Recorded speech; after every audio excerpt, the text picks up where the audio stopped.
వ్యాపార రంగంలో ఉన్నవారు చాలా జాగ్రత్తగా ఉండాలి. పారిశ్రామిక, వ్యాపార రంగాల నుంచి రాజకీయాల వైపు వచ్చిన వారు అప్రమత్తంగా ఉంటారు. పరిస్థితికి అనుగుణంగా నిర్ణయాలు తీసుకుంటారు. లేకుంటే ఇబ్బందులు తప్పవని వారికి కూడా తెలుసు. అయితే ఈ విషయంలో మూల్యం చెల్లించుకున్నారు మాజీ ఎంపీ బుట్టా రేణుక. వైఎస్ఆర్ కాంగ్రెస్ పార్టీ ద్వారా పొలిటికల్ ఎంట్రీ ఇచ్చిన రేణుక 2014 ఎన్నికల్లో కర్నూలు ఎంపీగా గెలిచారు. అత్యంత సీనియర్ నేతగా ఉన్న కోట్ల సూర్యప్రకాష్ రెడ్డిని ఓడించి లోక్సభలో అడుగుపెట్టారు. తర్వాత రాజకీయంగా తీసుకున్న నిర్ణయాలు ఆమె పాలిట శాపంగా మారాయి.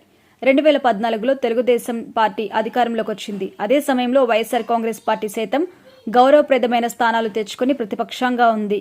బుట్టా రేణుక ఎంపీగా గెలిచి పార్లమెంట్లో అడుగుపెట్టారు. విద్యాధికురాలిగా, వ్యాపారవేత్తగా బహుముఖంగా గుర్తింపు పొందారు రేణుక.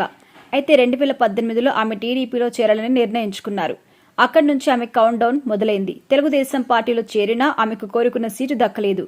కనీసం ఎక్కడా సర్దుబాటు కూడా చేయలేదు. దీంతో టీడీపీలోకి వచ్చినట్టే వచ్చి వైఎస్ఆర్ కాంగ్రెస్ పార్టీలోకి తిరిగి వెళ్లిపోయారు.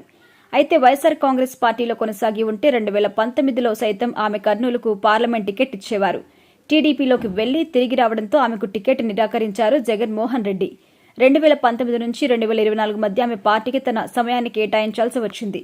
అయితే అధినేతను ఎలాగో అలా ఒప్పించి 2019లో ఎమ్మికనూరు అసెంబ్లీ టికెట్ ఇప్పించుకున్నారు రేణుక. సిట్టింగ్ ఎమ్మెల్యే చెన్నకేశవరెడ్డిని తప్పించి మరీ జగన్ ఆమెకి టికెట్ ఇచ్చారు. బీసీ తారక మంత్రం పని చేస్తుందని భావించారు. కానీ కూటమి ప్రభంజనంతో బుట్టా రేణుక ఓడిపోయారు. అయితే వైఎస్ఆర్ కాంగ్రెస్ పార్టీలోనే మాజీ ఎమ్మెల్యే చెన్నకేశవరెడ్డి రూపంలో ఆమెకు వ్యతిరేక వర్గం ఉంది.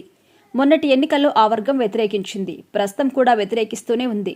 ఇంకోవైపు వ్యాపారంలో కూడా ఇబ్బందులు మొదలయ్యాయి. ఆమె ఆస్తులు వేలానికి సిద్ధంగా ఉన్నాయి. అటు రాజకీయంగా కలిసిరాక ఇటు వ్యాపార పరంగా ఇబ్బంది పడాల్సి వస్తుంది. అయితే రాజకీయాల్లోకి వచ్చిన తర్వాత వ్యాపార రంగంలో నష్టాలొచ్చాయని ఆమె బాధపడుతున్నారు. అందుకే రాజకీయాల నుంచి నిష్క్రమించాలని ఒక నిర్ణయానికి వచ్చినట్టుగా తెలుస్తుంది. చూడాలి మరి ఆమె నిర్ణయం ఎలాంటిదో.